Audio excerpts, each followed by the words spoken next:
L'Associació Valenciana d'Agricultors, ABASAJA, alerta que l'actual model que proposa el Ministeri d'Agricultura per a l'aplicació a Espanya de la futura política agrícola comuna, corresponent al període 2023-2027, suposaria un verdader daltabaix per a l'agricultura valenciana en contemplar una retallada aproximada del 20% de les ajudes directes en comparació amb les percebudes en l'actualitat. Segons les estimacions d'ABASAJA, de confirmar-se la nova reforma del govern central, els agricultors de la Comunitat Valenciana patirien una pèrdua de 18 milions d'euros cada any en ajudes directes, o cosa que és el mateix, una disminució global de 90 milions durant els 5 exercicis referits. En primer lloc, l'organització agrària rebutja la definició d'agricultor genuí planejada pel Ministeri, que estableix un llindar mínim d'ingressos agraris respecte totals per a percebre ajudes fins a tal extrem que pot deixar fora de les mateixes a uns 25.000 agricultors valencians, és a dir, més de la meitat dels actuals perceptors, d'acord amb un informe que va realitzar el propi Departament Agrari del Govern Central en 2017. ABASAJA demana contemplar en el seu lloc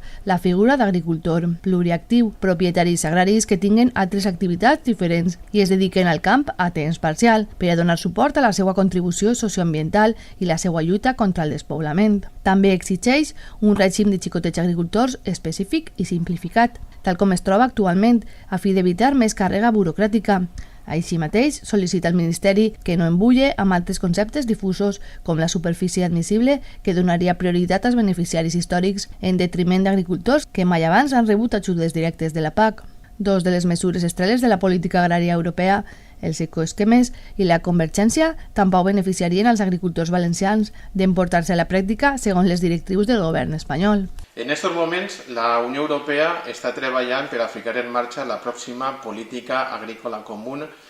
que s'implementarà en l'any 2023. De moment, els documents que ens estan arribant tant de Brussel·les com del propi Ministeri d'Agricultura perjudiquen clarament a lo que és l'agricultura mediterrània, ja que no la tenen en compte. Per una banda, se van endurir les normes per a que els agricultors puguen accedir a aquestes ajudes directes i per una altra banda, la Unió Europea va també a reforçar totes les mesures mitjambientals perquè se vol ficar en marxa el conegut com a Pacte Verd. Això, evidentment, va tindre conseqüències en l'agricultura valenciana, de tal forma que se poden perdre hasta 90 milions d'euros en tot el període, el que implicarà que moltes explotacions agrícoles de la Comunitat Valenciana perdran una gran competitivitat. Especialment hi ha dos sectors que van a quedar gravament afectats, que van a ser els sectors ramaders i el sector de l'arròs. Un sector de l'arròs que damunt està dins d'un parc natural i per tant demanem a les administracions autonòmica, nacional i comunitària que tinguin en compte la realitat de la Comunitat Valenciana i que no perjudiquen una vegada més als agricultors que estem treballant en el dia a dia.